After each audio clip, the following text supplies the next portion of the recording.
Halo semuanya, salam sehat untuk semuanya. Selamat datang di semester genap 2020-2021.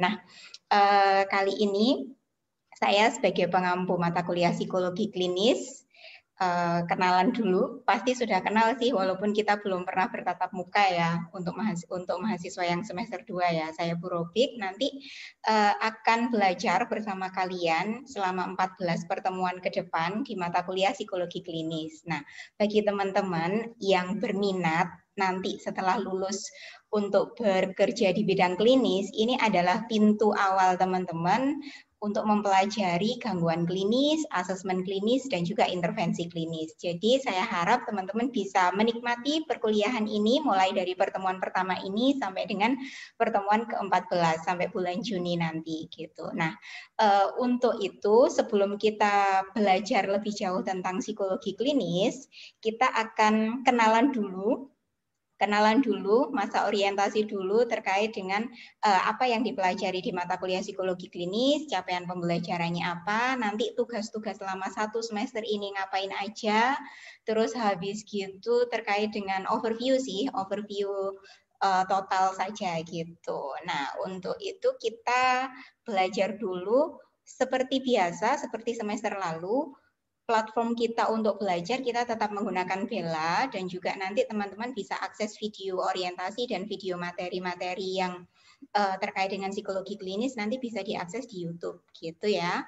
Oke, kita share screen dulu. Kalau misalnya teman-teman mau ngecek, teman-teman juga sudah ini sih, sudah tergabung menjadi partisipan di kelasnya Bella gitu. Nah, ini di kelasnya Bella pertama nanti teman-teman akan menjumpai ada visi misi kita dan juga profil lulusan kita. Nah, profil lulusan kita ini terkait dengan nanti kalau misalnya teman-teman sudah lulus menjadi sarjana psikologi, teman-teman bisa bekerja di bidang apa sih gitu. Nah, psikologi klinis atau teman-teman yang berminat untuk bekerja di bidang klinis, ini profil lulusan yang bisa teman-teman jalani nanti, teman-teman bisa menjadi konsultan psikologi, bisa menjadi trainer, bisa menjadi research surveyor juga, dan juga bisa menjadi fasilitator pengembangan gitu. Dan juga tentunya teman-teman bisa menjadi seorang psikolog klinis kalau misalnya nanti teman-teman melanjutkan kuliah di jenjang profesi gitu. Nah, kita kenalan dulu. Saya sendiri sih nanti yang mengampu, tidak bersama dengan dosen yang lain. Mata kuliah psikologi klinis ini kita nanti akan secara garis besar akan mempelajari 4 hal teman-teman. Jadi ada asesmen klinis. Jadi bagaimana sih kita melihat perilaku ini ada gangguan klinis enggak? Apakah manusia ini normal atau individu ini tidak normal gitu? Ini terkait dengan asesmen klinis gitu. Tapi tidak mengetes ya. Jadi tidak melakukan tes, tapi sebatas mengetahui asesmen apa saja sih yang biasanya digunakan pada bidang klinis gitu. Terus yang kedua, setelah kita melakukan asesmen, kita di psikologi klinis kita juga mempelajari tentang diagnosis klinis. Jadi orang dengan ciri-ciri demikian sesuai dengan hasil asesmen itu biasanya diagnosanya apa sih gitu. Kalau misalnya sekarang ini orang yang mengalami gangguan pernafasan atau orang yang tidak bisa membau itu kan menunjukkan indikasi gejala apa. Nah, kemudian kan ada diagnosis dari dokter. Nah, begitu juga dengan di bidang psikologi, terutama psikologi klinis. Psikologi klinis nanti juga akan belajar tentang bagaimana kita dalam mendiagnosis suatu gangguan, terutama gangguan kejiwaan gitu. Terus yang ketiga, dalam 1 semester ke depan kita juga akan belajar tentang kesehatan mental, karena mau tidak mau bidang klinis ini berkaitan erat banget dengan kesehatan mental teman-teman. Karena apa? Tujuan utama psikologi klinis adalah untuk membantu para individu supaya para individu yang memiliki gangguan ini supaya mereka bisa beradaptasi gitu. Nah, tujuannya adaptasi itu apa sih? Tujuannya supaya mereka bisa mencapai kesehatan mental. Nanti akan kita pelajari di pertemuan pertama terkait dengan hubungan psikologi klinis dengan kesehatan mental. Kemudian yang terakhir, poin terakhir yang nanti akan kita pelajari, poin besar terakhir adalah tentang psikoterapi dan konseling gitu. Nah, psikoterapi dan konseling ini kita overview saja di depan di psikologi klinis karena nanti di semester atas teman-teman sudah juga akan mendapatkan mata kuliah khusus terkait dengan psikoterapi dan konseling gitu. Nah, selama 14 semester nanti teman-teman akan belajar bersama saya. Semoga saya bisa membantu teman-teman belajar dan menikmati bidang klinis ini gitu. Nah, teman-teman bisa kontak saya di nomor HP saya yang sudah ada tertera di Bella dan juga di email saya yang juga sudah ada di Bella gitu. Nah, ini overview mata kuliahnya tadi kan ada 4 bidang, 4 subbab yang kita pelajari. Nah, sebenarnya deskripsi mata kuliahnya apa sih? Jadi nanti selama 14 pertemuan ke depan kita nanti akan belajar terkait dengan pengenalan prinsip dan teori dasar serta wilayah terapan psikologi gitu. Di areanya kesehatan mental, asesmen klinis yang tadi bagaimana sih mengetahui atau mengetes menggunakan asesmen klinis dan juga prosedurnya dan juga tentang teori-teori dan prakteknya konseling gitu. Tapi khusus di bidang klinis karena apa?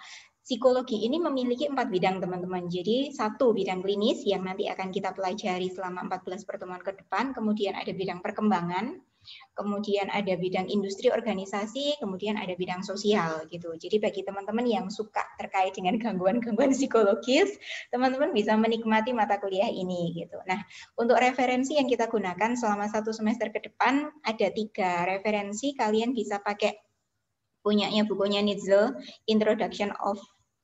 Introduction to Clinical Psychology, kemudian ada bukunya Sandberg Psikologi Klinis, dan juga ada PPDGJ 3 dan juga DSM 5. Nah, untuk PPDGJ 3 saya sarankan mulai dari sekarang teman-teman punya gitu. Teman-teman bisa pesan di e-commerce terserah itu, pesan di sana bisa. Kalau untuk DSM 5 nanti saya akan masukkan di SM5 soft filenya, e-booknya di materi di pertemuan pertama. Jadi teman-teman bisa akses itu secara online gitu, ada soft filenya gitu ya. Nah, untuk capaian pembelajarannya, harapannya setelah teman-teman 1 semester belajar psikologi klinis ini, harapannya adalah teman-teman bisa memiliki pemahaman terkait dengan konsep dasar dari psikologi klinis yang mengacu dari kronologi munculnya dan akan penanganan kebutuhan. Jadi munculnya gangguan itu apa sih yang mendasari seseorang itu memiliki gangguan klinis atau menunjukkan gangguan klinis itu apa sih? Nah, setelah kita tahu kronologi munculnya gangguan itu, terus kita penanganannya apa, saran yang bisa kita berikan kepada klien atau kepada orang yang mengalami gangguan itu apa gitu. Jadi terkait dengan itu. Jadi nanti di tugas-tugasnya tentu teman-teman juga akan menganalisis sebuah kasus gitu. Nah, selain itu mahasiswa juga harus diharapkan bisa mengerti bermacam-macam pendekatan yang digunakan untuk mengklasifikasikan sebuah kasus gitu. Jadi terutama kasusnya klinis ya, karena ketika kita menggunakan pendekatan tertentu, kita juga akan menggunakan intervensi yang berbeda juga gitu. Nah, itu nanti akan kita pelajari di mata kuliah psikologi klinis. Selain itu juga kita diharapkan bisa paling tidak mengenal alternatif terapi klinis, terapi atau intervensi klinis yang bisa kita sarankan kepada klien. Kalau misalnya ada orang yang mengeluhkan gangguan klinis yang dialami, kita paling tidak bisa menyarankan walaupun belum bisa mengintervensi karena kita masih dalam tatarannya kan sarjana psikologi atau ilmuwan psikologi, kita masih belum bisa mengintervensi, tapi paling tidak kita bisa menyarankan gitu. Nah, terus untuk jadwal ini saya harap teman-teman perlu memperhatikan banget sih. Jadi jadwal selama 14 kali pertemuan ini sudah ada di Bella juga. Yang perlu teman-teman perhatikan adalah ini nih. Jadi pokok bahasan pada setiap pertemuan dan juga deadline tugasnya. Jadi setiap pertemuan itu ada deadline tugasnya dan ada tugas dan ada deadline-nya masing-masing gitu. Seperti pertemuan pertama ini kita nanti akan membahas tentang konsep dasar dari psikologi klinis. Nah, ketika kita belajar tentang konsep dasar dari psikologi klinis, nanti akan ada tugasnya yaitu mencari peran dari psikologi klinis terhadap bidang keilmuan lain.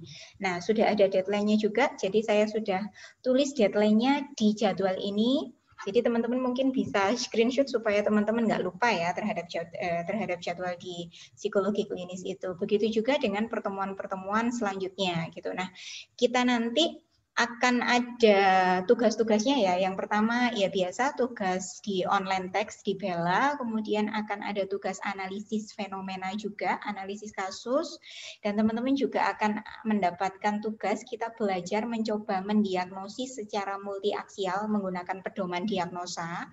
Nanti pedoman diagnosanya sudah saya upload di Google Drive dan linknya juga bisa teman-teman akses di Bella. Nanti saya berikan linknya di materi pertemuan 1 gitu. Kemudian ada kuis post test juga. Jadi ketika teman-teman mempelajari salah satu materi, kemudian untuk mengevaluasi pemahamannya teman-teman juga akan ada kuis post test.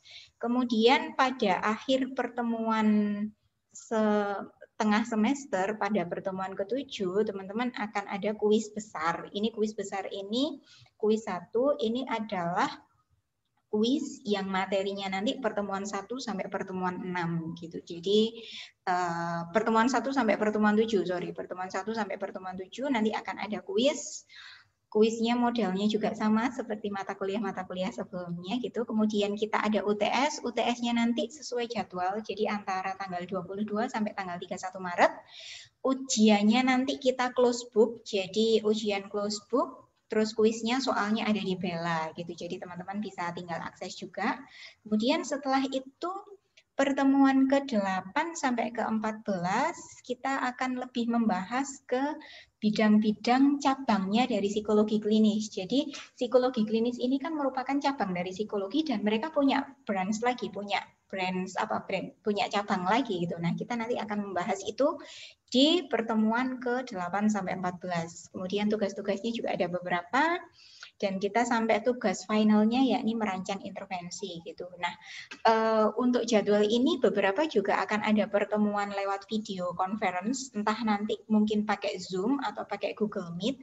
Jadi akan ada pertemuan Zoom atau Google Meet itu pada pertemuan 1, pada pertemuan setelah ini, kemudian ada pertemuan di pertemuan ke-4, kemudian di pertemuan ke-9 dan di pertemuan ke-14. Jadi saya harap teman-teman juga memperhatikan jadwal Zoom, jangan sampai melewatkan jadwal Zoom itu gitu. Tapi teman-teman juga masih tetap bisa bertanya di forum diskusi di setiap pertemuannya gitu ya.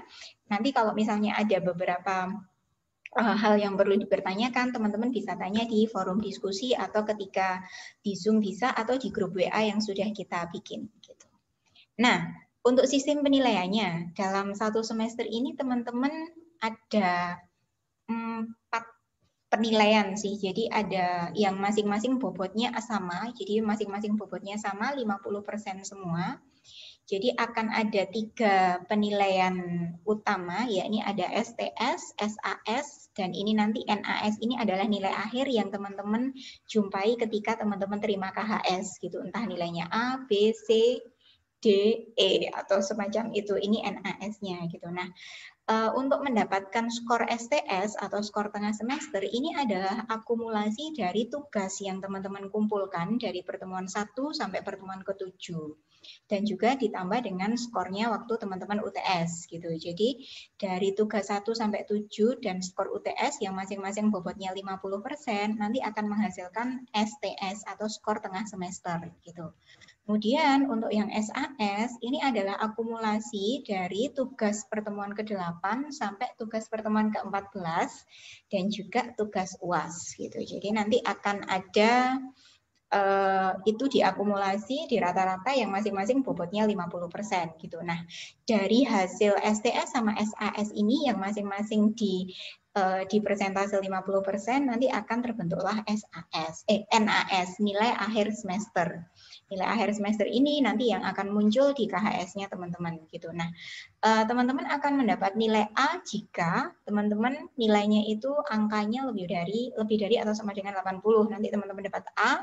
Kemudian rinciannya kalau misalnya dapat amin ini dapat amin itu 75 sampai 80, kemudian B plus sekian. Nah, teman-teman bisa perhatikan ini supaya kalau misalnya teman-teman menarget aku pengen dapat nilai A, ya usahakan selalu dapat nilai 80 gitu ya. Oke, selanjutnya ini aturan yang perlu diperhatikan selama kita kuliah. Jadi ada beberapa aturan penting yang perlu teman-teman perhatikan selama ngambil kuliah mata kuliah psikologi klinis ini, yakni yang pertama presensi. ingat untuk selalu klik hadir pada setiap pertemuan gitu. Jadi saya sudah bikin link presensi di bawah dan ingat teman-teman harus klik hadir gitu. Jadi pastikan teman-teman untuk mengklik hadir pada setiap mata kuliah ini gitu. Terus yang kedua materi. Nah, materinya itu sudah kita upload di setiap pertemuannya. Teman-teman harus pelajari dan juga teman-teman usahakan pahami materi itu. Materi bisa kita berikan dalam beberapa bentuk, bisa kita berikan dalam bentuk handout PPT dan juga bisa kita berikan dalam bentuk video di YouTube gitu. Jadi semuanya teman-teman bisa akses gitu. Nah, yang ketiga perhatikan jadwal Zoom karena seperti yang tadi, yang di atas tadi ada selama 14 kali pertemuan, ada 4 kali kita nge-Zoom atau kita video conference. Jadi perhatikan itu, usahakan untuk selalu ikut gitu. Kemudian yang terakhir ada dua sebelum terakhir ada tugasnya. Tugasnya selalu kerjakan tugas sesuai dengan instruksi dan tepat waktu. Kalau misalnya teman-teman itu nggak paham sama tugas instruksi tugasnya yang ada di Bella, teman-teman bisa japri saya atau teman-teman bisa tanya di grup gitu ya. Supaya apa? Supaya paling tidak teman-teman bisa memahami itu dan bisa mengerjakan tugasnya secara maksimal. Gitu. Dan yang terakhir ora et labora. Jangan lupa belajar dan jangan lupa untuk berdoa supaya teman-teman bisa mendapatkan bisa mendapatkan pemahaman dan mencapai nilai yang bagus untuk mata kuliah psikologi klinis ini. Gitu. Nah, ini nanti oke. Nah, untuk yang tadi overview yang di atas tadi itu sebenarnya teman-teman bisa baca di silabus, di RPS dan juga di kontrak kuliah yang sudah saya upload di sini. Jadi teman-teman bisa download ini, bisa download RPS-nya, bisa download silabusnya, bisa download kontraknya. Isinya sama dengan apa yang saya sampaikan di atas tadi gitu. Kalau teman-teman bisa download supaya teman-teman biar ingatlah ternyata ini ada jadwalnya, terus ini nanti mata kuliah ini akan membahas apa gitu. Karena ini tadi kan saya hanya memberikan pokok bahasan. Nah, indikator-indikatornya itu ada di RPS dan juga ada di kontrak, teman-teman. Gitu ya. Oke, setelah itu ini saya tidak bosan-bosan untuk mengingatkan teman-teman untuk selalu presensi ketika teman-teman masuk di Bella gitu. Jadi karena apa? Karena presensinya kita ada batas waktunya yaitu 15 menit. Jadi presensi kita kuliah ini kan jam 11.30 ya. Jadi presensi itu waktunya hanya 15 menit. Jadi antara 11.30 sampai 11.45. Pastikan untuk klik hadir. Kalau nanti izin, kalau nanti teman-teman nggak hadir gitu.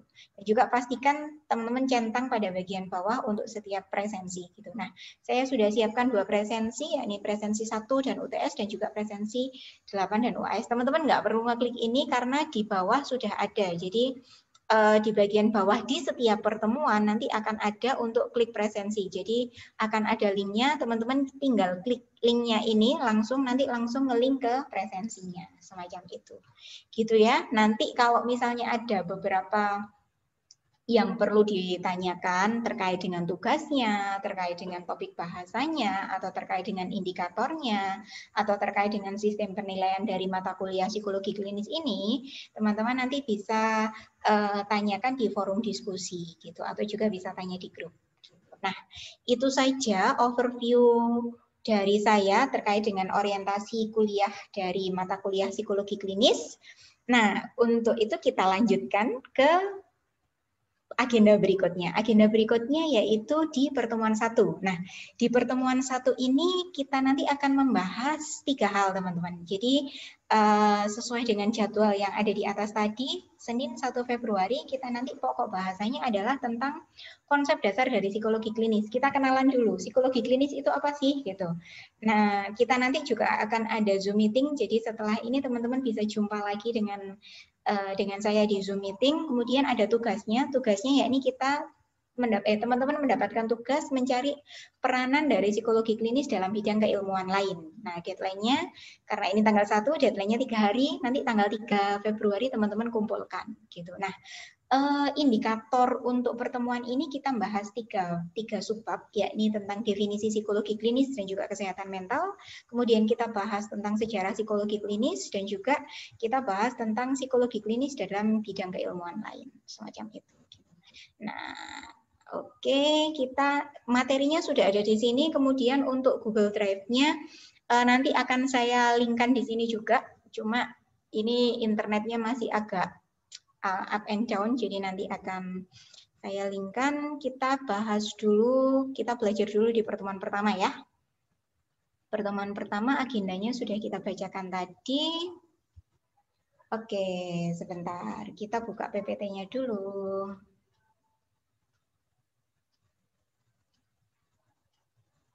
Psikologi klinis.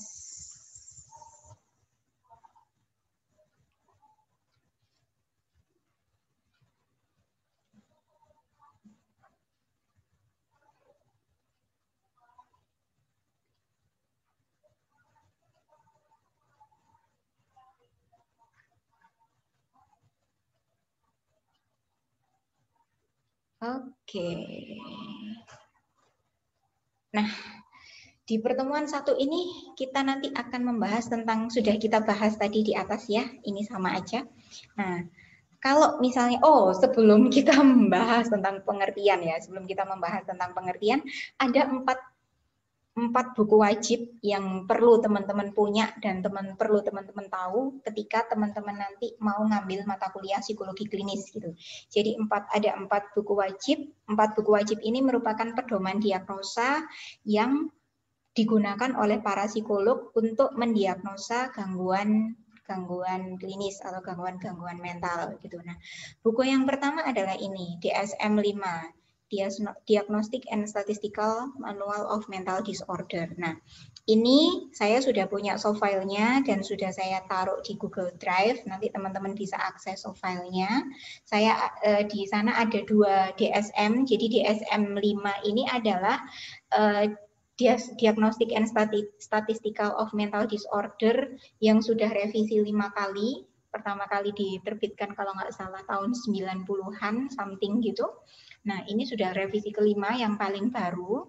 Nah, teman-teman perlu punya. Saya juga di Google Drive itu juga ada DSM-4TR yang bisa teman-teman akses juga. Itu adalah versi sebelumnya dari DSM-5. Itu yang teman-teman wajib paling tidak baca gitu. Nah, kalau misalnya teman-teman mau ke kampus, teman-teman sebenarnya bisa baca hard file-nya ada di kampus juga. Kemudian buku yang kedua yang wajib teman-teman tahu itu ada ICD-11. Jadi ini sudah revisi ke-11 dari WHO. Kalau ini kan dari APA, dari American Psychiatric Association. Kalau ICD ini dari WHO. ICD-11 ini dari WHO, International Classification of Disease. Nah, ini merupakan pengkodean dari setiap gangguan gitu. Nah, ini karena disease, ini tidak hanya gangguan mental atau gangguan jiwa, tapi gangguan medis lainnya juga ada gitu. Karena yang menerbitkan kan WHO gitu. Kemudian buku ketiga yang perlu teman-teman punya adalah PPDGJ 3. Nah, 2 buku pertama ini bahasanya bahasa internasional, jadi saya harap teman-teman juga bisa mengupgrade kemampuan bahasanya ketika teman-teman membaca 2 buku pertama ini. Nah, untuk buku ketiga, PPDGJ 3 ini yang adaptasi dari 2 buku sebelumnya, yang dari 2 buku versi internasional sebelumnya diadaptasi oleh Kementerian Kesehatan RI. Jadi oleh Kementerian Kesehatan RI diadaptasi menggunakan bahasa Indonesia. Jadi ada pedoman penggolongan dan diagnosis gangguan jiwa di Indonesia versi ketiga gitu. Nah, ini PPDGJ 3 ini teman-teman juga perlu punya. PPDGJ 3 ini tebal bukunya. Nah, tapi biasanya oleh mahasiswa, karena biasanya mahasiswa itu kalau tebel-tebel males Bu, lihatnya aja gitu. Nah, ini ada versi buku sakunya. Buku sakunya ini buku saku PPDGJ 3. Nah, kalau misalnya teman-teman tidak bisa memiliki yang ICD-11 sama PPDGJ 3 atau DSM-5 dalam bentuk hard file, karena ini dalam bentuknya soft file sih. Kalau PPDGJ 3 sih bentuknya hard file, saya belum dapat soft filenya. Kalau 2 ini bentuknya online website, nanti akan kita praktekkan, kita coba buka ICD-11, kalau yang ini bentuknya soft file gitu. Nah, kalau misalnya teman-teman memiliki keterbatasan untuk punya PPDGJ 3 yang versi handbooknya, teman-teman boleh memiliki buku saku. Jadi minimal untuk mata kuliah psikologi klinis ini teman-teman minimal punya buku saku ini, buku saku diagnosis gangguan jiwa ini. Jadi ada rujukan ringkas. Ini merupakan ringkasan dari PPDGJ 3 yang versi handbook gitu ya. Dan ini sudah dilengkapi DSM-5 dan juga ICD-11. Jadi ini versi ringkasnya dari 3 buku di depan. Kalau seingat saya kemarin saya beli di salah satu toko online itu harganya nggak sampai 100.000 kok. Jadi teman-teman bisa pesan online di sana. Entah tokonya apapun bisa teman-teman pesan gitu. Jadi harus ini, bukunya harus ini ya gitu. Itu paling tidak teman-teman punya buku wajib itu. Gitu. Nah, oke, lah ini kita coba lihat, coba praktek ya. Ini tadi kan saya bilang ada ICD-11. ICD-11 ini bisa kita akses dalam bentuk website gitu. Nah, ini jadi kalau misalnya teman-teman klik ini nanti kita akan ke websitenya ICD-11 dari WHO. Oke, wait ya. Nah, kita ke sini lah. Ini merupakan apa ya? Pengkodean coding dari penyakit gangguan mental, bukan penyakit, gangguan mental. Teman-teman, ini kan ada use ICD-11, ada browsernya, ada coding toolsnya. Nah, kalau misalnya teman-teman ingin mencari, teman-teman bisa ini, yang ICD-11 browser. Nah, di sini nanti akan ada klasifikasi dari apa namanya, dari disease-nya itu tadi ada banyak sekali gitu. Jadi ada ini. Nah, kalau misalnya teman-teman, aku ingin mencari ini aja salah satu gangguan jiwa yang sekarang lagi ngehits gitu ya, misalnya autism gitu. Teman-teman tinggal search di sini autism, terus habis itu teman-teman enter, atau teman-teman bisa pilih nih autism.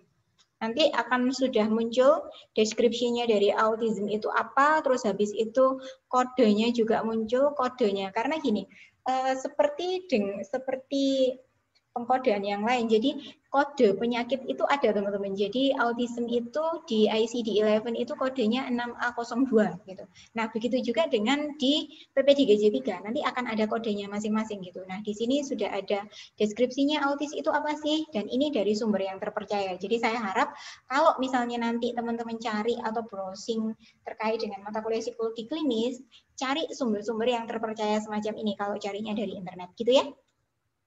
Oke, itu amunisi utama kita untuk ngambil mata kuliah psikologi klinis.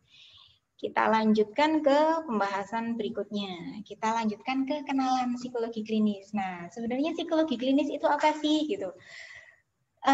Psikologi klinis, orang-orang kalau misalnya pertama kali mendengar psikologi klinis itu biasanya selalu identik dengan rumah sakit jiwa, ya enggak? Selalu identik dengan rumah sakit jiwa, selalu identik dengan orang-orang yang katanya gila, selalu identik dengan orang-orang kalau misalnya teman-teman sudah kenal namanya istilah schizofren, pasti selalu identik dengan itu gitu. Begitu juga dengan saya dulu ketika saya memutuskan, memantapkan hati untuk mengambil bidang psikologi klinis, beberapa orang di lingkungan saya juga mengatakan, ngapain mau jadi psikolog klinis, nanti kan kerjaannya ketemu sama orang-orang gila, semacam itu. Nah, ternyata enggak teman-teman gitu. Jadi psikologi klinis itu merupakan salah satu cabang dari psikologi seperti yang sudah kita bahas di depan tadi, bahwa psikologi itu punya 4 bidang. Psikologi klinis, bidang perkembangan, bidang sosial, sama bidang industri organisasi gitu. Nah, psikologi klinis ini merupakan psikologi terapan yang tidak melulu membahas tentang gangguan jiwa loh, tetapi tujuan utamanya adalah untuk memahami kapasitas dari perilaku dan karakteristik dari individu. Jadi manusia untuk menunjukkan keadaannya, untuk menunjukkan untuk menunjukkan keberadaannya, dia kan berperilaku. Nah, berperilaku itu ada yang menuju ke perilaku-perilaku yang adaptif. Perilaku-perilaku adaptif adalah perilaku-perilaku yang sesuai atau yang sesuai dengan norma-norma, yang sesuai dengan kaidah kesehatan mental yang ada, tetapi juga ada perilaku-perilaku yang maladaptif. Maladaptif itu adalah perilaku-perilaku yang tidak sesuai dengan kaidah kesehatan mental yang ada gitu. Nah, psikologi klinis tujuannya adalah untuk itu, untuk memahami kapasitas perilakunya. Jadi tidak melulu untuk orang-orang dengan gangguan klinis tidak, tetapi orang sehat pun juga perlu loh berkonsultasi dengan psikolog klinis gitu. Nah, caranya apa? Kalau misalnya para orang di luar bidang ilmu psikologi biasanya menggunakan ilmunya ya sekedar menerka gitu. Nah, kita menggunakan cara atau menggunakan metode itu sesuai dengan kaidah keilmuan kita gitu. Dan itu tidak menyalahi kode etik gitu. Karena kita seorang psikolog kita punya kode etik karena psikolog klinis tidak hanya bergerak sebagai seorang psikolog, seorang profesi psikolog, tapi kita juga sebagai tenaga kesehatan. Karena apa? Kita dimintai tolong untuk menyembuhkan orang atau untuk membantu orang yang mengalami gangguan perilaku semacam itu. Jadi kita punya kode etik itu sendiri. Jadi kita harus menggunakan cara-cara yang sesuai dan tidak menyalahi aturan gitu. Jadi kita menggunakan caranya, pengukurannya kita harus belajar tentang terkait dengan asesmen klinis tadi. Kita juga menganalisisnya harus menggunakan pedoman diagnosa 4 buku tadi, DSM-5, ICD-11, PPDGJ 3, dan buku sakunya. Sehingga apa? Saran dan rekomendasi yang bisa kita berikan itu sesuai dan tepat sasaran gitu. Kan nggak mungkin kan kita nyarankan itu asal-asalan. Wah, bisa-bisa nanti kita masuk ke mahkamah sidang kehormatan HIMSI kalau kita menyarankan sesuatu itu asal-asalan gitu. Nah, tujuannya ketika kita memahami karakteristik dan kapasitas individu dengan metode yang benar dan cara memberikan rekomendasi yang benar, tujuannya apa? Tujuannya supaya individu itu bisa menyesuaikan diri dan bisa mencapai kesehatan mental yang optimal semacam itu. Itu katanya APA loh, American Psychology Association. Itu bukan katanya saya, itu katanya APA, yang mana itu adalah suatu badan yang sudah sudah terpercaya legalitasnya gitu. Jadi psikologi klinis, orang-orang kalau misalnya kamu ngambil apa bidang klinis gitu, kalau paling nanti urusanmu sama orang-orang gila, oh belum tentu gitu, karena tujuannya kita itu adalah membantu orang-orang supaya bisa melakukan penyesuaian diri secara memadai semacam itu psikologi klinis gitu. Nanti kalau misalnya psikologi perkembangan, psikologi sosial atau psikologi industri organisasi, teman-teman bisa tanya ke dosen yang bersangkutan gitu. Oke, next. Nah, terus hubungannya sama kesehatan mental apa Bu? Kok tadi Bu Robik mengatakan bahwa psikologi klinis itu erat banget hubungannya sama kesehatan mental. Nah, teman-teman bisa menggarisbawahi kalimat terakhir. Tujuannya adalah agar individu mampu melakukan penyesuaian diri secara memadai. Ini yang erat banget kaitannya dengan kesehatan mental. Karena kesehatan mental kalau menurut WHO, orang yang sehat, kalau teman-teman mengatakan orang yang sehat itu adalah orang yang apa sih? Orang yang nggak sakit, Bu. Orang yang nggak kena COVID, Bu. Gitu ya. Itu sehat. Nah, sehat itu secara fisik, secara medis kita tidak kena virus, kita tidak kena fisik kita sehat, semacam itu sehat fisik. Tapi fisik saja zaman sekarang nggak cukup, teman-teman. Fisik saja sehat itu sekarang itu nggak cukup. Karena apa? Kita punya ini, dan kita punya ini. Kita punya kognisi, dan kita punya afeksi, kita punya psikis, kita punya jiwa gitu. Nah, jiwa pun juga harus sehat gitu. Nah, kesehatan mental, orang dikatakan sehat adalah orang yang bisa mencapai 5 hal ini secara optimal. Itu katanya WHO loh ya, yang bilang WHO loh ya. 5 hal, nanti 5 halnya. Nah, sehat itu adalah ini. Kalau tadi katanya teman-teman sehat adalah yang nggak sakit, nah sehat mental adalah orang yang terhindar dari gangguan jiwa atau neurosis dan juga penyakit jiwa atau psikosis. Nah, maka itu psikolog klinis itu berkaitan erat banget dengan kesehatan mental karena apa? Tujuannya sama, supaya individu ini bisa menyesuaikan diri secara memadai gitu. Supaya itu gitu. Karena supaya bisa mencapai mereka supaya terhindar dari gejala-gejala gangguan jiwa. Kemudian yang kedua adalah bisa menyesuaikan diri. Nah, sama kan tujuannya? Tujuannya psikologi klinis sama tujuannya kesehatan mental. Karena tujuannya psikologi klinis adalah membantu individu supaya mencapai kesehatan mental secara optimal. Itu sama. Nah, kesehatan mental secara optimal itu yang seperti apa sih? 5 hal ini, teman-teman. Ini katanya WHO. Sehat secara emosi, emosinya tidak dipendam. Kalau misalnya marah, bisa mengungkapkan marahnya secara sehat, bisa bersikap asertif. Jadi, loh, berarti orang marah itu boleh nggak sih gitu kan?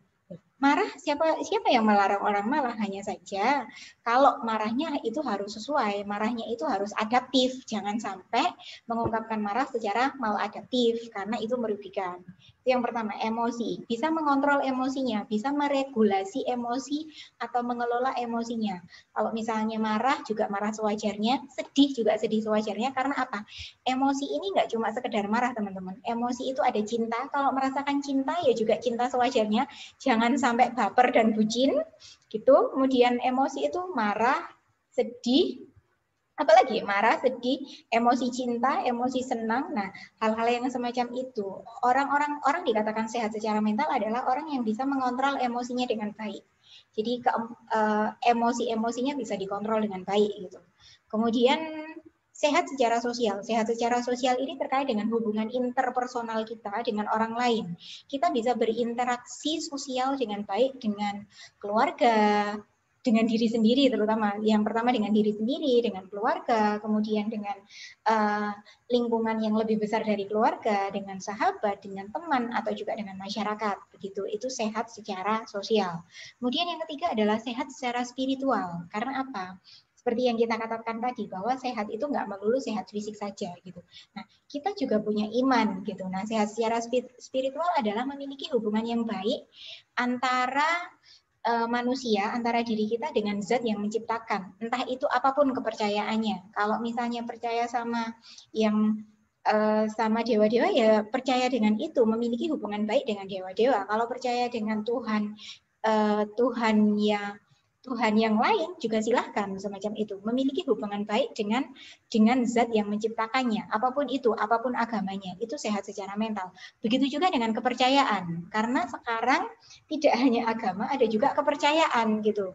Kalau misalnya sehat secara spiritual, ya memiliki hubungan baik dan memiliki interaksi, ya bukan interaksi sih, koneksi yang baik secara spiritual dengan zat yang menciptakan, yang dipercayai menciptakannya gitu. Semacam itu sehat secara spiritual, dan itu tidak hanya diyakini dalam hati tetapi juga diucapkan dengan lisan dan juga dibuktikan dengan perbuatan-perbuatannya dalam kehidupan sehari-hari semacam itu. Kemudian yang selanjutnya adalah sehat secara intelektual. Nah, sehat secara intelektual ini karena apa? Manusia itu juga punya ini, nggak cuma punya fisik tok kan. Nah, manusia juga punya ini, bisa memaksimalkan kemampuan kognitifnya, bisa belajar dengan sangat amat maksimal. Nah, semacam itu cerdas secara intelektual, bisa memanfaatkan kemampuan kognisi yang dia miliki gitu. Jadi nggak cuma membiarkan otak yang sangat amat luar biasa ini hanya untuk menikmati hal-hal yang biasa saja. Nah, aktualisasikan dirimu melalui kecerdasan intelektual gitu. Kemudian, nah yang terakhir ini tadi yang kita bahas, kesehatan mental secara fisik. Nah, ini 4 hal di depan ini akan percuma, tidak akan ada artinya kalau fisik kita juga nggak sehat. Fisik kita itu ya kita bisa merawat fisik dengan makan secara teratur, olahraga teratur, tidur cukup, semacam itu. Nah, itu sehat mental menurutnya WHO. Jadi ada 5 teman-teman gitu. Nah, ayo sekarang kita self evaluation yuk. Kita coba, kalian ada sesuatu nggak sih nih? Saya ada ini nih, ada salah satu link yang bisa teman-teman isi. Ini adalah tes gangguan panik. Kira-kira teman-teman termasuk orang yang panikan atau enggak gitu? Karena ada beberapa yang misalnya kena info dikit aja terus habis itu tiba-tiba panik semacam itu kan. Nah, ini saya ada link. Ini adalah self evaluasi yang teman-teman bisa klik ini. Nah, pesan saya ketika teman-teman mengisi ini, isi dengan jujur, jangan pretending ya, jangan faking gitu juga ya gitu. Nah, teman-teman bisa klik ini, klik parentpsychology.com dan tes gangguan panik. Teman-teman bisa isi langsung ya. Kalau saya rasa kok sekarang nggak perlu sih. Jadi nanti akan memperlama waktunya. Jadi teman-teman bisa klik link ini dan nanti bisa ceritakan apa hasilnya di forum diskusi. Gitu. Oke, selanjutnya. Nah, terus ternyata psikologi klinis itu nggak melulu itu ya? Iya, benar sekali. Jadi psikologi klinis itu nggak melulu membahas masalah gangguan kejiwaan atau orang-orang gila gitu. Tetapi psikologi klinis memang ada bagian ke sana. Nah, psikologi klinis ini itu lingkupannya apa saja sih? Ruang lingkupnya apa saja sih? Gitu. Nah, psikologi klinis itu kita juga dengan mempelajari psikologi klinis, kita juga harus belajar tentang psikologi abnormal.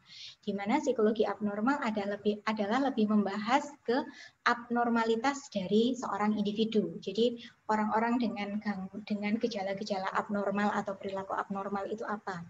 Itu juga. Jadi sebagai seorang psikolog klinis juga harus menguasai psikologi abnormal. Sebagai seorang psikolog klinis, teman-teman juga harus menguasai psikologi kepribadian. Semester ini ambil psikologi kepribadian kan? Oke, teman-teman juga harus memahami kepribadian seseorang itu seperti apa gitu. Dan ketika teman-teman juga menjadi seorang psikolog klinis, teman-teman juga harus belajar dari perkembangan seseorang itu. Perkembangan mulai dia lahir usia 0 bulan sampai dia usianya lansia gitu. Maka dari itu setelah pertemuan UTS, saya rasa kita nanti sempat akan membahas tentang geropsikologi, yakni psikologi lansia, psikologi yang khusus lansia. Karena psikologi klinis itu long lasting, long life. Jadi ya mulai dari 0 bulan sampai manusia masuk liang lahat itu dipelajari di psikologi klinis gitu. Psikologi klinis juga membahas tentang psikopatologi dan juga asesmen dan juga intervensi semacam itu. Jadi perkembangan psikologi klinis itu ruang lingkupnya psikologi klinis itu nggak melulu hanya merawat orang-orang dengan gangguan jiwa, tetapi kita juga membantu mereka untuk bisa beradaptasi secara memadai. Next, karakteristiknya psikologi klinis. Nah, orang-orang yang tertarik dengan bidang klinis, mereka akan tertarik dengan perilaku dan proses mental. Perilaku dan proses mental itu berarti tidak hanya perilaku yang tampak saja, perilaku yang bisa diamati saja, tetapi juga apa yang ada di dalam diri manusia itu gitu. Nah, psikologi klinis lebih tertarik ke sana. Tidak hanya beda dengan psikologi yang alirannya behavioristik ya. Behavioristik lebih ke perilaku yang tampak saja. Oh, kalau misalnya dia begini berarti begitu gitu. Itu perilaku yang tampak saja. Tapi behavioristik mengesampingkan proses mental. Nah, psikologi klinis tidak. Psikologi klinis juga tertarik dengan tertarik juga dengan hal yang tidak tampak gitu. Hal yang tidak tampak itu bukan berarti ada something parapsikologi bukan, tetapi lebih ke proses mentalnya dari manusia itu. Jadi apa yang ada di pikiran manusia itu juga menjadi objek yang menarik bagi psikologi klinis. Gitu. Nah, yang kedua, melakukan penelitian mengenai perilaku dan proses mental. Karena punya ketertarikan di perilaku dan proses mental, otomatis psikologi klinis juga melakukan penelitian tentang itu. Gitu. Kemudian asesmen. Nah, ketika kita melakukan penelitian, kita juga melibatkan asesmen, analisa, dan interpretasi. Jadi mengetahui, menggali lebih dalam, mengasesmen, mengetes lebih dalam, apa sih perilaku dan proses mental yang menarik ini, kemudian melakukan analisa, kemudian menginterpretasi. Oh, perilaku dan proses mental demikian itu interpretasinya apa, semacam itu. Kemudian yang terakhir, karakteristik psikologi klinis adalah menolong orang yang memiliki masalah atau kesulitan psikologis. Karena apa? Itu tujuan utama kita yang sangat berkaitan erat dengan kesehatan mental atau mental health gitu. Apalagi zaman sekarang ya 2021 kesehatan mental itu adalah salah satu hal yang sangat nge-hype banget. Oke, next. Ciri-ciri psikologi klinis ada 5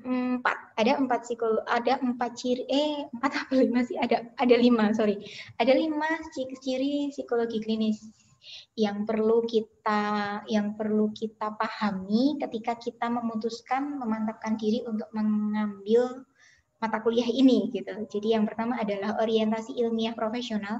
Psikologi klinis selalu menggunakan pendekatan ilmiah. Psikologi klinis tidak menggunakan pendekatan perdukunan dan psikologi klinis tidak menggunakan pendekatan yang sifatnya masih pseudoscience gitu. Yang pseudoscience itu yang ilmu semu, yang metodenya itu masih dipertanyakan. Psikologi klinis selalu menggunakan pendekatan yang ilmiah dan itu validitasnya sangat amat terjaga. Jadi ketika kita memberikan bantuan, seorang psikolog klinis memberikan bantuan, kita menggunakan metode ilmiah, baik dalam melakukan asesmen, baik dalam melakukan pemeriksaan asesmen, baik melakukan analisa, menggunakan diagnosa yang valid, dan juga baik dalam melakukan intervensi. Kita harus menggunakan pendekatan yang ilmiah gitu. Kemudian Bu Intan kalau misalnya mau boleh loh. Kalau mau keluar nggak apa-apa loh. Aku numpang rekaman di sini ya. Nggak apa-apa loh Bu In. Oke, aku lanjut ya. Oke, yang kedua itu ada kompetensi psikolog. Nah, kompetensi psikolog, seorang psikolog klinis itu harus memiliki kompetensi karena nggak mungkin kan orang yang bergelarnya MPSI titik koma psikolog terus habis itu nggak punya kompetensi gitu. Nah, untuk mendapatkan kompetensi itu, seorang psikolog klinis juga harus menempuh suatu pendidikan. Pendidikannya dinamakan pendidikan profesi. Jadi, setelah teman-teman, kalau misalnya teman-teman ingin melanjutkan menjadi seorang psikolog klinis, teman-teman harus memiliki kompetensi ini, harus menempuh pendidikan itu gitu. Nah, menempuh pendidikan itu gimana caranya, Bu? Gitu. Nah, setelah teman-teman lulus S1 psikologi SPSI, teman-teman harus ambil ambil jenjang profesi, ambil S2 profesi, yang mana ada dua teman-teman. Jadi ada dua profesi di bidang psikologi, yakni ada profesi, ada sains ini non keprofesian. Jadi kalau misalnya teman-teman ambil S2 sains psikologi, teman-teman tidak bisa praktek psikologi klinis atau praktek psikologi yang lain. Kemudian yang kedua adalah profesi psikologi. Jadi S2 profesi psikologi. Nah, S2 profesi psikologi ini selain teman-teman mendapatkan gelar akademis, magister, teman-teman juga mendapatkan gelar profesi atau gelar profesi yang namanya psikolog gitu. Jadi kalau misalnya teman-teman amati dosen-dosen kalian, itu ada yang gelarnya beda-beda kan, ada yang MSI, ada yang MA, ada yang MPSI, titik koma psikolog, nah macam-macam itu gitu. Nah, seorang psikolog itu harus menempuh pendidikan profesi psikologi yang mayornya klinis kalau mau ke bidang klinis.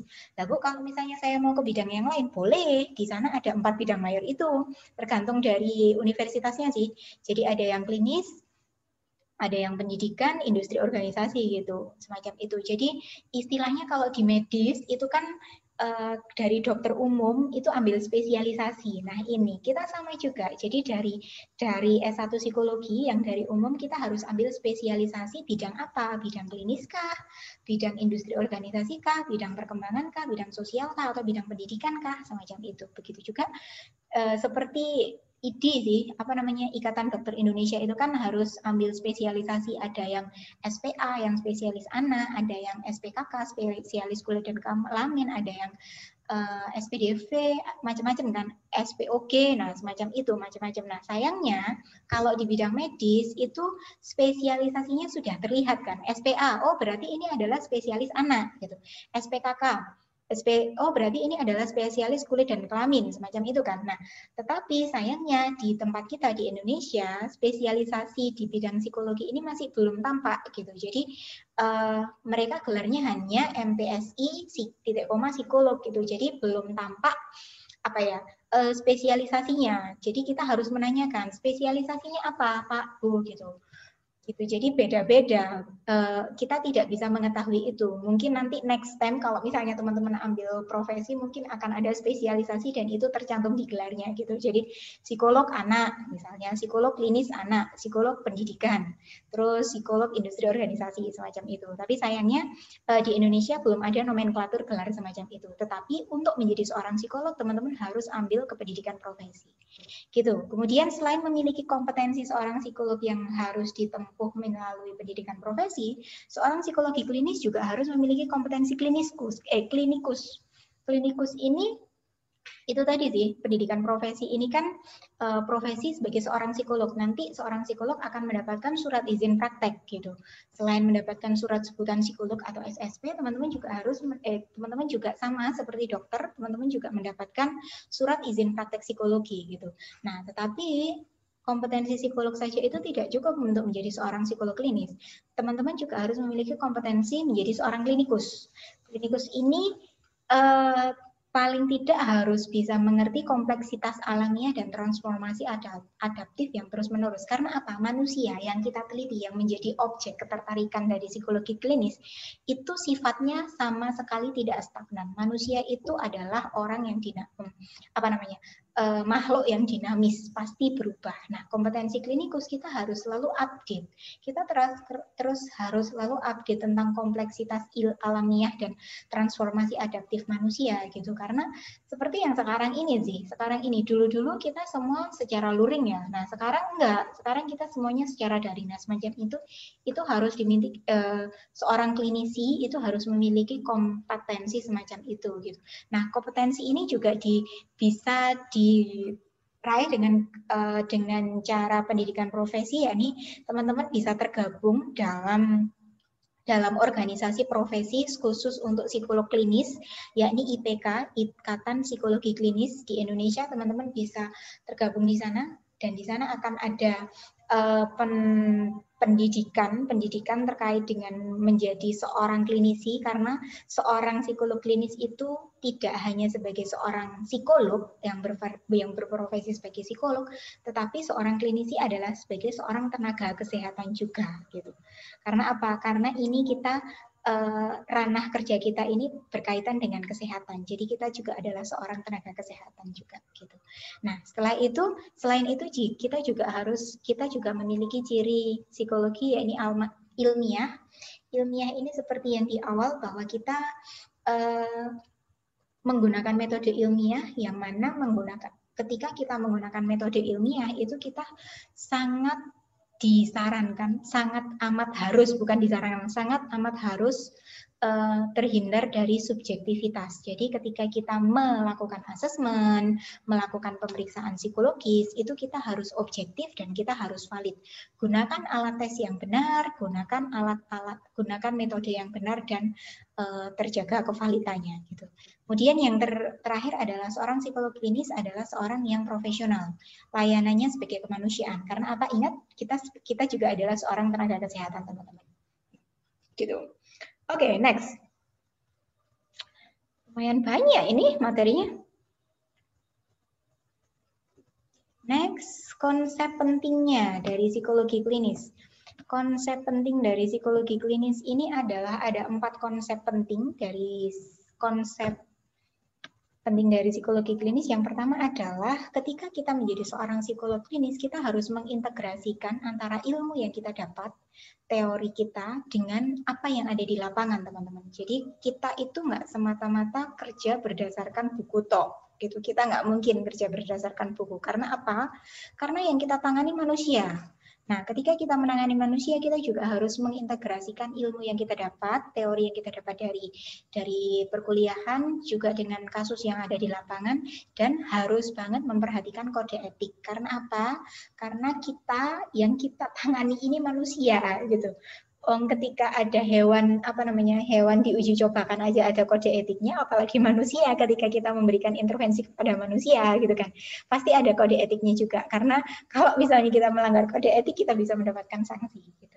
Kemudian yang kedua adalah memahami dan mengurangi ketidaksesuaian, ketidakmampuan, dan rasa tidak nyaman. Nah, sebagai seorang psikolog klinis kita harus banget membuat seseorang itu nyaman. Karena percuma kalau misalnya kita melakukan pemeriksaan, melakukan intervensi, tapi si klien tidak nyaman, tujuan utama untuk membuat si klien itu bisa melakukan penyesuaian diri secara memadai itu pasti tidak akan tercapai gitu. Jadi kunci utama adalah bikin nyaman. Nah, makanya pacaran sama orang psikolog klinis ya, karena mereka bikin nyaman. Terus habis itu yang ketiga adalah meningkatkan adaptasi dan perkembangan pribadi. Nah, ketika kita sudah bisa memahami, mengurangi ketidaksesuaian, terus habis itu membuat seseorang klien itu nyaman, tujuannya adalah supaya itu tadi kita bisa meningkatkan dan mengoptimalkan kemampuan adaptasi seseorang, sehingga orang itu bisa survive terhadap masalah hidupnya, orang itu bisa bertahan, orang itu bisa memiliki kemampuan resiliensi yang tinggi gitu. Ketika seseorang memiliki kemampuan resiliensi yang tinggi, kemudian orang itu bisa survive, itu adalah tujuan kita tercapai. Kita sebagai seorang psikolog klinis, kita bisa mengatakan bahwa kita berhasil melakukan intervensi itu. Gitu. Kemudian yang terakhir adalah pemfungsian manusia sepanjang hidup. Nah itu tadi, seperti yang sudah saya katakan di depan tadi, psikolog klinis ini sifatnya long lasting, jadi long life proses gitu. Jadi selama manusia itu hidup, ya selama itu psikologi klinis bisa berperan, teman-teman. Dan nggak hanya di bidang kemampuan proses mental saja, tetapi kita juga karena kita long life proses, ya kita juga harus ke bagian budayanya juga, dan juga taraf sosial dan ekonomi juga semacam itu. Ternyata berat ya. Lama-lama nanti ini ya, teman-teman, aduh pertamanya minat Bu, tapi terus setelah itu kok ternyata tugasnya sebagai seorang psikolog klinis itu berat. Ya, memang begitu. Nah, ini ada titik pandang dasar. Nah, psikologi klinis, walaupun kita tadi membahas tentang long life proses, kita tidak akan jauh-jauh dari abnormalitas seseorang, teman-teman. Jadi kita pasti akan sering banget melakukan pemeriksaan terkait dengan perilaku abnormal dari seseorang. Maka dari itu teman-teman harus punya buku saku pedoman diagnosis penggolongan gangguan jiwa itu tadi, PPDGJ 3, teman-teman harus punya. Gitu. Dan itu juga tugas utama psikologi klinis adalah memahami dan membantu penyesuaian. Itu sudah kita bahas di depan tadi sih. Begitu. Nah, peranannya apa? Ada beberapa peranan dari psikologi klinis. Yang pertama melakukan intervensi, gitu. Itu yang bisa melakukan hanya psikolog klinis ya. Jadi bisa melakukan intervensi, bisa berupa terapi dan juga bisa berupa konseling. Lah Bu, saya bisa nggak? Gitu. Saya sebagai ilmuwan psikologi nanti kalau sudah lulus S1 psikologi bisa nggak? Bisa melakukan itu, tapi harus di bawah supervisi dari seorang psikolog. Kalau misalnya tidak ada supervisinya, ya saya menyangsikan itu sih, saya meragukan itu sih gitu. Jadi hanya seorang psikolog klinis yang bisa melakukan intervensi, baik itu berupa terapi atau konseling yang itu sifatnya ke kasus-kasus klinis gitu. Kemudian yang kedua adalah asesmen, melakukan psikodiagnostika dan melakukan evaluasi, melakukan pemeriksaan psikologis menggunakan alat tes psikologi klinis, melakukan diagnosis, memberikan informasi dan hasil dari asesmen dan atau pemeriksaan yang sudah dilakukan dan mengevaluasi hasilnya. Kemudian seorang psikolog klinis juga bisa mengajar gitu, sama seperti saya juga bisa belajar bersama teman-teman juga. Karena apa? Karena selain kita memiliki kemampuan praktek psikologi klinis, penanganan psikologi klinis, kita juga ketika kita menempuh pendidikan profesi, kita juga dibekali oleh ilmu-ilmu pedagogis gitu, sehingga kita bisa mengajar baik itu melalui kegiatan akademisi maupun bisa memberikan seminar dan juga pelatihan yang sesuai dengan kompetensi kita gitu. Kemudian seorang psikolog klinis juga bisa melakukan konsultasi terkait dengan kasus-kasus klinis. Kita juga bisa bekerja di bidang administrasi, terutama di bagian manajerial pelatihan. Jadi kita bisa merancang sebuah training gitu, kemudian kita memberikan training itu, dan juga kita bisa melakukan penelitiannya yang terkait dengan kasus-kasus klinis kita. Itu.